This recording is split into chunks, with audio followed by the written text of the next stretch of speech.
What's your story? You do have a story. And whether or not you have processed your story, it is affecting you today. I'm Dr. Carol, and thank you for joining me on this episode. Fairly often, I talk with people who have hard places in their story that they can sense are still affecting them, but they don't want to look at that. They don't want to contend with it. They don't want to deal with those hard places in their story. It hurts. There can also be plenty of other reasons why we may not want to deal with our story. My guest today, Adam Young, explains how, regardless of whether we deal with it or not, your story is affecting you, and dealing with your story makes a difference. Frankly, it changes everything. Adam's book, Make Sense of Your Story: Why Engaging Your Past with Kindness Changes Everything. Adam is a trauma therapist, the host of the Place We Find Ourselves podcast. He's a licensed clinical social worker with double master's degrees. He is also an instructor and facilitator with the Allender Center, often dealing with story work. Adam Young is a beautiful soul who writes with great illumination. We're going to talk about story, and you'll hear a couple bits of my story, a couple bits of Adam Young's story. I think you will really enjoy this conversation. Thanks so much for being on with me today, Adam. I've been looking forward to talking about story and your book, and you are such an expert in this. Just welcome. Thank you for being here. Thank you for having me. I'm excited to be here. Well, as I was reading Make Sense of Your Story, right from the start, it pulled in my story. I mean, I could identify with some of the things you were writing about right from the start. You talk about how when you were a young man, like, college age, and things were kind of imploding. Well, it made me think of when I was coming out of medical school, and my chronic unhappiness deteriorated, and I was in a big mess, and I knew God had the answer, but I wasn't finding it, and why. I'd been to church all these years, but nothing was working. And so you really pulled in my story right from the start. And an obvious question, but why do we need to look at our story? Let's start there. Sure. Well, a good reason is because you have neurons, and everybody has billions and billions of neurons in their brain, and those neurons are connected to one another via two reasons. Number one, genetics. But number two is your life experiences, which is to say your stories. So if you want to understand the brain, that it resides in your skull, which filters all of your present experiences, you need to understand something about the experiences that you've had in your life, especially in your family of origin. And that's what I mean when I refer to your stories. Your stories in your family of origin are directly linked to the composition of the neurons in your brain. Mm. When I was working through my story, felt like, well, why can't I just go to what Paul said? Let everything that's behind be behind, press on for the mark. I remember my therapist at the time said, well, if you can do that, do that. If you can leave it behind, leave it behind. But but you can't. I would guess that kind of objection is one that you've heard before.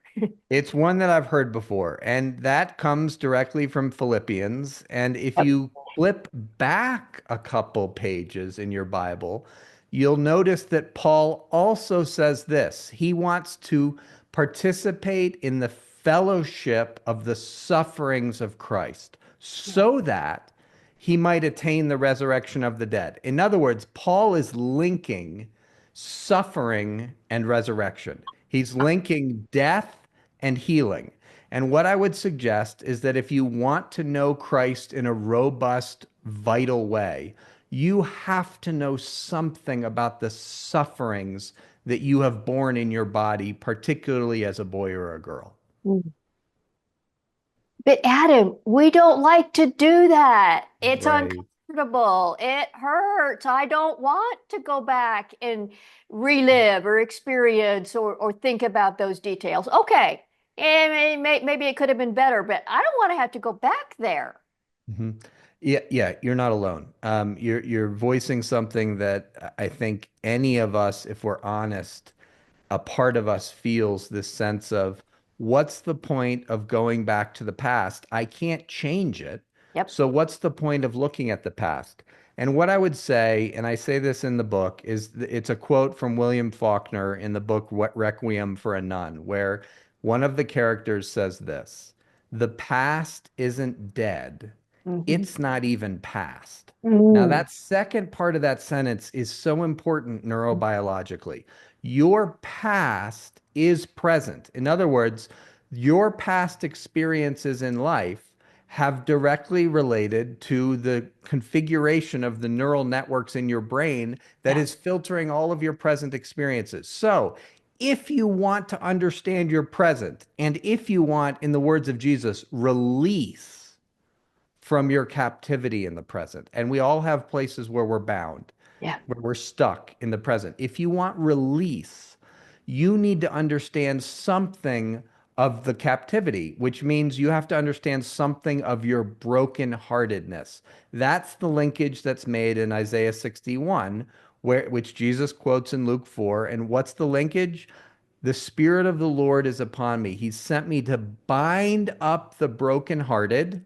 The broken heart comes first. Wounds come first. Injuries to the heart come first, to set free the captive. So the implication is the broken heart leads to captivity. And we all know this to be true. We've Yeah. been wounded, and therefore we are stuck and we are bound in our present life. So if you want freedom and release, it's going to require looking at the past. Mm. And what might you say to somebody who says, "Well, I don't really remember much. Yeah. I don't have a lot of memories growing up, Mhm. so I don't have much of a story to go back to." Sure. Well, that I said that as a 35-year-old. I didn't have many memories either. And here's what I would say to that person. Number one, will you welcome what you do remember? Will you welcome even fragments of memories, slivers of stories? Your Mhm. 10th birthday party, that thing that happened when you were 14 years old, your high school graduate, whatever you have partial memories of, will you welcome those? And here's the other key word that begins with a W. Will you give them weight? So, will you welcome them and will you give them weight? As opposed to dismissing those stories as quote unquote no big deal. Because most of us have a tendency to remember something and we minimize what we do remember. We dismiss it as no big deal. And the thinking is this: that happened 30 years ago. I don't see how it could be affecting me still today. Yep. But it does affect us still today. Yeah. Can you maybe give an example or two of the ways it might still be affecting you today? Something that when you were 10 or whatever, okay, you're 40, 50. How could that affect Sure. me today? Sure. A very short vignette that I share in the book is when I was a third grader, second grader, third grader, I played soccer. And I remember my father would not stand with the other parents. He would stand at the opposing team's penalty box. And when I got close to the goal, I was a striker, and I would get close to the goal, and my dad would yell, "Strike it." And I could hear nothing but his voice. And I would kick the ball as hard as I could. Now, why do I remember that story? Well, I have had a war with my father's absent voice my whole life. And so that's an example of a memory where I had his voice and it eclipsed all others. But for most of my life, my father's voice has been absent. And so, if I don't understand something about the war that has raged in my heart from a young third grader Yeah. all the way up until me as a 52-year-old man, with regard to my father, my longing for my father's voice and the difficulty in experiencing it, then I'm not going to understand my present life very well. Yeah. And I'm sure you could name 100 other examples.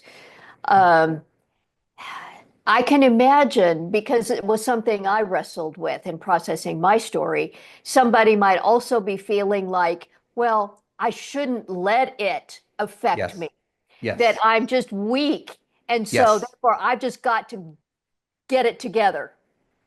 Thank you. Brilliant, brilliant words on your part there. Why? Because they are so common among those of us who particularly grew up with a certain level of loneliness and a certain level of self-reliance.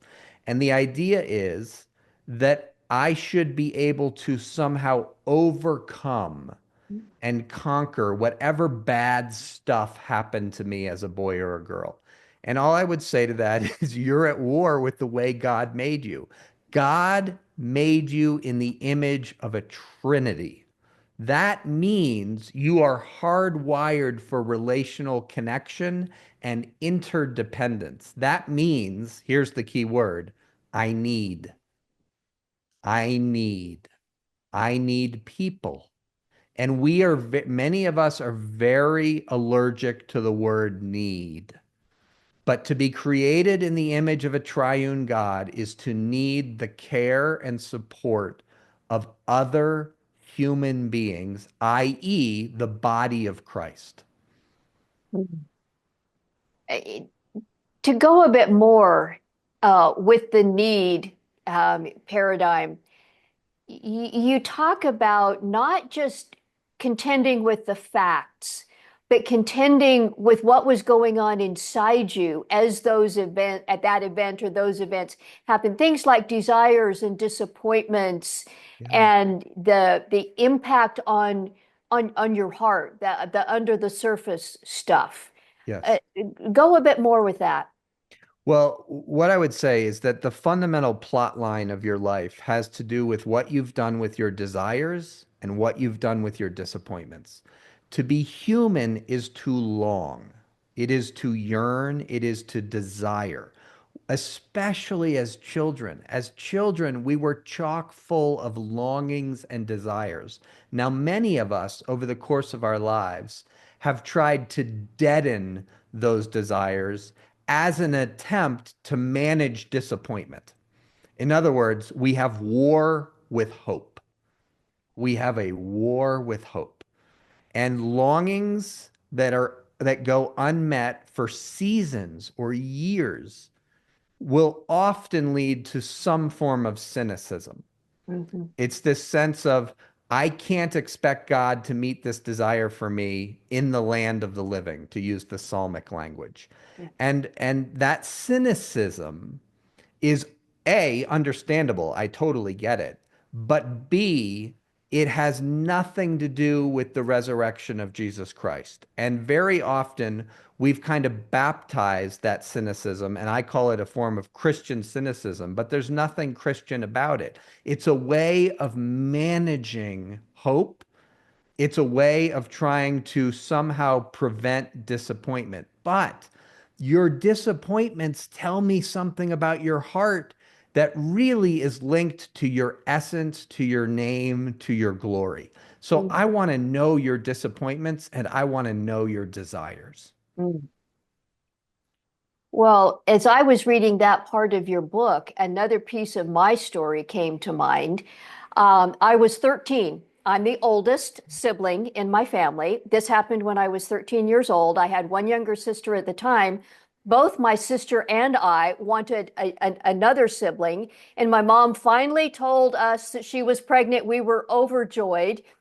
I don't remember exactly, but she was around 4 or 5 months pregnant, and she got taken to the hospital. There were complications, and all she told us at the time was that the baby was in trouble.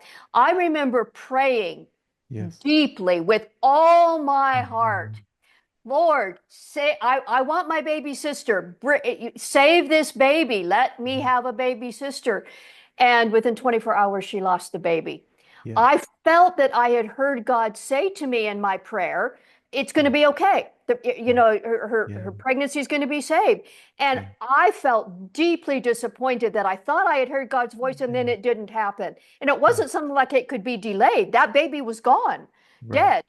Yeah. And so that stuck with me for probably decades before I was able to process that I thought I heard God, but I didn't. Mhm. All of that. Mhm. Yeah, well, thank you for sharing that heartbreaking story. One of the things that tells me about you, Carol, is that you, as a 13-year-old, had a deep faith in God. You brought your longing, you brought your fear, you brought your big emotions to God as a 13-year-old, and you earnestly engaged with God. Don't let my baby sibling die. That tells me volumes about the heart of that 13-year-old girl and her Mhm. faith and trust in God and how important God was to her as a 13-year-old, which, if you're around many 13-year-olds, is somewhat uncommon. Okay, Adam, I'll give you that. All right. Yeah. Um, Whatever vignette comes to somebody's mind, as we're talking about bits in our stories, I'm sure that those who are listening or watching, there's little moments in their story that something is tweaking in their head. Yes. Um, what might you encourage them to do with that little piece of their story that's coming up? Yes, thank you. That's a lovely question. I would encourage them to think of that story that's coming up as a guest at their dinner table. When we have a guest at our dinner table, it is the Old Testament ethic of hospitality. Welcome. What if you treated that memory as a guest and you set a place for it and you asked it, I would like to hear more about why you have visited me, memory? And in the memory is a particular age of the girl or the boy in the story. So it's a memory of you as a 7-year-old, you as a 13-year-old. I want that 7-year-old sitting at the table and I want to be curious and I want to be kind to that 7-year-old and ask it, why have you visited me? Which is another way of asking God, why have you brought this to mind, Spirit of God? Because God brings things to our mind for reasons, and memories surface because they are kind of knocking on the door of our heart and they are asking for some attention, some Yeah. care, some containment, some connection. And we have we have an option of either listening and welcoming that memory or kind of pushing it away. And what I would hope for people is that whatever is coming up for them, that they would welcome it. And then number two, that they would write it down, that they would write one of their stories down. And then if they have someone in their life that can tend to that story well, that they would take the risk of reading it to someone. Because all of us need our stories to be witnessed. They Mhm. need to be heard by someone else. Yeah. Thank you for bringing that up. I had made a note to be sure and ask you about it. The role of a witness, the role of Mhm. somebody listening, paid or unpaid. This is what your life work is, Adam. Yeah. You do this, which is incredibly valuable. Um, but it's not that the person is paid or not that's the difference. Mhm. What happens in my brain as you hear my story? Yes. Oh, that's a lovely question. A couple things. If you risk sharing your story with me, like you just did about the 13-year-old praying, you are now making yourself vulnerable to my reaction. Mhm. Another way of saying that is you are opening yourself to the possibility of me naming that 13-year-old well, which is one of the things I did. I named her as having a deep faith in God, Yeah. bringing big emotions to her God as a 13-year-old. Not Yeah. all 13-year-olds do that. That process, that dialogical process of having that 13-year-old witnessed is going to change the neural wiring in your brain. Why? Because the more you share your stories with trained, wise guides, the more accurately you are going to get to know yourself as a 13-year-old girl. And all of us need to get to know our younger selves. We need to get to know those boys and girls well. Why? Well, because they exist neuronally within our brains right now as adults. And so if we don't get to know them, it doesn't limit their impact on us. It, if anything, gives them more control over our present and our future. Would that be reasonably fair? It would be fair. Here's how I would say it. They will make themselves known, but they will come out sideways. In other words, we call those overreactions in the present. So all of a sudden, you're having an interaction with your spouse, and you see a particular look on her face, a tone in her voice, and instead of feeling like a 52-year-old man, I feel like a 12-year-old boy. Mhm. That is implicit memory making itself known. It's that 12-year-old boy Yeah, making himself known. So if I don't engage him and tend to him and his stories, he's going to come out in my adult life all the time. yeah. One of the concepts I found fascinating and intriguing as I read your book was that I'm remembering even if I don't sense that I'm remembering, that Mhm. implicit memories are, I don't feel like I'm remembering. Unpack that a bit because that was a really, that was a light bulb moment for me. Sure. We all have two layers of memory, explicit and implicit. With explicit memory, that's, for example, remembering that 2 plus 2 is 4 or what the capital of Texas is. When you think about what is the capital of Texas, you have the sensation of recall in your body. Likewise, if you think back to who was your first grade teacher or what was the make and model of the first car that you bought, you think back and you have that sensation of recall in your body. Yeah, That accompanies explicit memory. With implicit memory, there is no sensation of recall. In other words, it feels present, but you're actually remembering something. An example, a cocker spaniel at the park darts towards two people, me and my friend. My friend immediately gets down on one knee, hugs the incoming cocker spaniel. I, on the other hand, recoil and feel fear. Now, why? Because I was attacked. I wasn't, but in this example, I was attacked by a dog as a 5-year-old boy. And therefore, I have the implicit memory of fear with an incoming dog. But since it's recorded in implicit memory and not explicit memory, I have no sensation of recall as that dog is coming barreling across the field towards me. And so it feels present. It doesn't feel like a memory at all, but it is. yeah. I see that all the time when I talk to married people and Yes. they're fighting or they're stonewalling or whatever and you know it's that well he said or she didn't or whatever. Okay, that's true, but your response says there's something else also. It's not that Yes. that moment didn't matter, Mhm. doesn't matter. There's something else also that's usually bigger and younger. Yes. That's the perfect way of saying it. There's something else also. And the reason I wrote this book is because that something else is your stories. That you have stories that are playing out in your marriage. And Yeah, anytime you're stonewalling, anytime you have contempt, anytime you're doing the dance that you do with your partner, yeah, there's a neurobiological reason for that. It's not random. yeah, And the reason for it will be found in your story as a boy or a girl in your family of origin, and how those patterns are getting replayed and reenacted in your current relationships. yeah. A lot of what I talk to people about, and we often talk about on this podcast, is the whole area of intimacy and sexuality related. Those two things are related, not identical.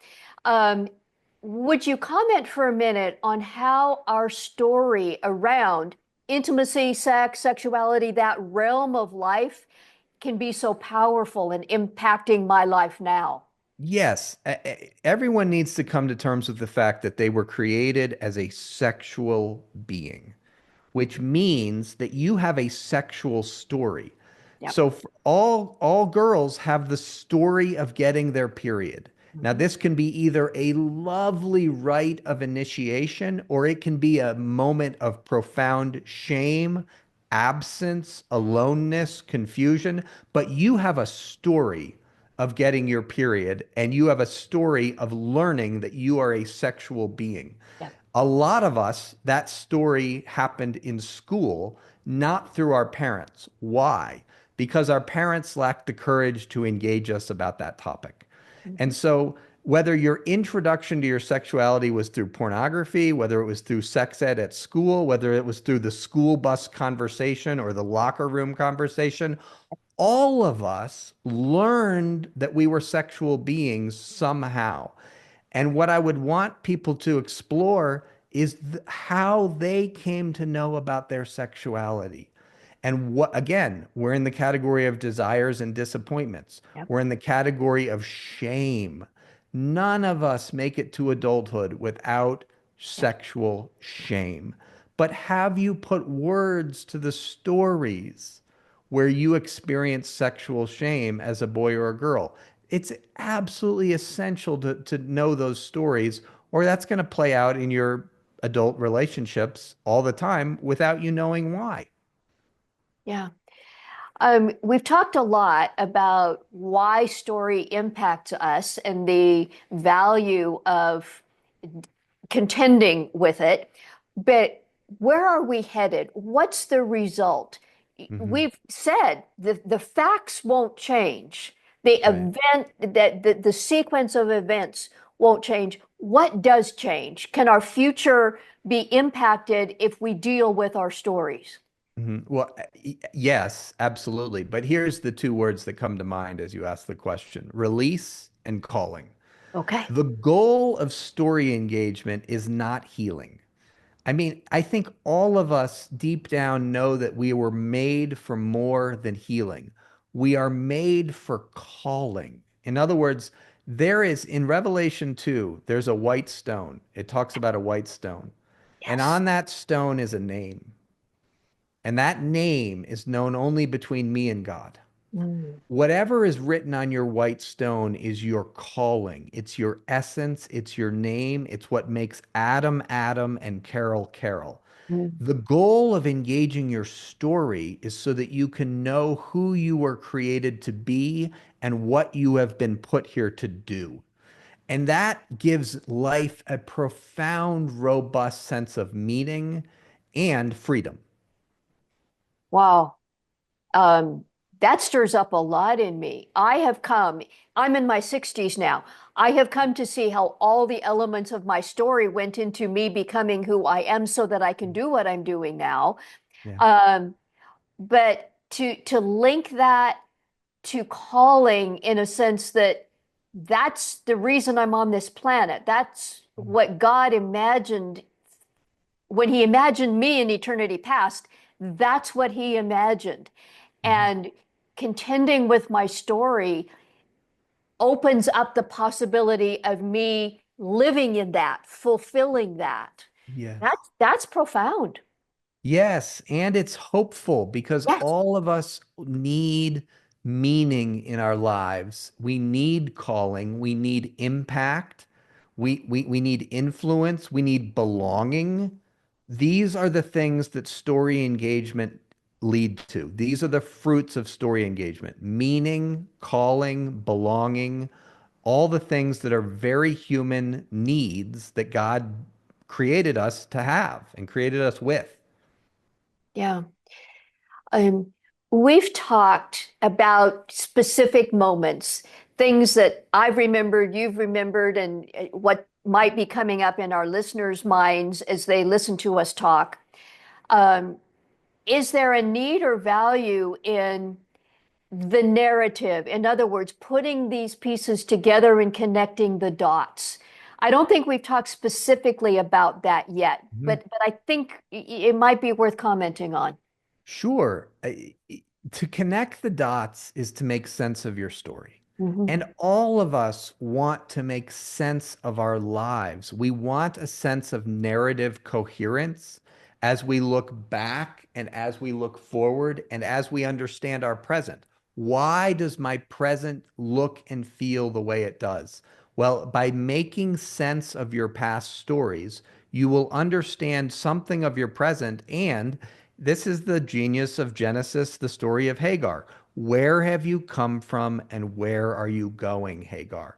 God is inviting her to name the extreme harm that she has come from with Abram and Sarai, Yes. and to name something of what she's doing in the wilderness. In other Yes. words, where are you trying to go, Hagar? And I think God is inviting all of us into those two questions all the time. Where have you come from, Adam, and where are you going? Mm. Um, just one more step of being explicit about God in our stories. You talk about seeing ourselves as co-authors of our story with God. First of all, that idea may be something that some people feel a bit of a stretch. Well, God is all powerful, He's in charge of everything, but we're also co-authors. So that Mhm. concept in itself. But what about the parts of my story that I don't like? Yes. And contending with, where was God with that? And that can be a hurdle for some. Absolutely. You're inviting us into the Psalms. The Psalms, the book of Lamentations, portions of Jeremiah, the book of Job. The Old Testament, especially, is replete with passages where people are wrestling with portions of their story, portions of their history that they are not fond of. Yep. And to be human, again, is to have unmet desires. And unmet desires necessarily implicates God because God is the one who could have fulfilled the desire and didn't. I didn't get into that graduate school that I wanted to get into. I had the miscarriage. I didn't get married to whatever the unmet desire is, there are portions of all of our stories that we look back on and we're not fond of. Yeah. And what do you do with those portions of your story? Do you ignore them or do you allow them to invite you to engage with God again about the core desires of your heart? Because the desires of your heart tell me about your name. They tell me about who you are. They tell me about your glory. Yeah. Can you give a word or two about how somebody could do that? Just what might it look like to lament and bring those parts of your story you don't like to God? Absolutely. It's something that I think comes naturally to any human being that will allow their true feelings to be candidly expressed. So it's not something you need to learn how to do. You don't need to learn how to grieve. You don't need to learn how to lament. You don't need to read a book about it. What you do need to do is to allow what's inside of you to be candidly and pre-reflectively expressed to God. By pre-reflectively, I mean before you've judged it as theologically appropriate Yep. for expression to a holy God. In other words, if you're mad, what the psalmists show us is you just say the mad and you say it with particularity. In other Mm. words, I'm mad, God, about this particular situation. This is how I feel about it. This is what's confusing to me. This is where I feel abandoned by you. This is where I feel like I can't trust you. In other words, you get clear in language with Yeah. your God about your big feelings. Yeah. That's how you lament. So in the movie Forrest Gump, that's Jenny throwing rocks at the shack where she grew up Yeah. with God right next to me in his Yes. presence, inviting Yes. him to see me throwing the rocks. Yes, there is nothing off limits when it comes to God. The Yeah. Bible bears witness. I mean, the narratives in the Bible are so intense. They bear witness to God's willingness and indeed his desire Mhm. to have our full humanity in relationship with his full godness. And that means that anything is welcome as long as it's real and as long as it's true. Mm. That's really powerful. I have come to know God in that way. And part of my prayer is that our listeners can move closer to knowing God in that way through Mhm. contending with their story. Yes. Yeah. Adam, this has been rather profound. You wrote a book about your story. You do this kind of work all the time. Would you just let people know a little bit more about your work and the book and where you might invite them to take a step?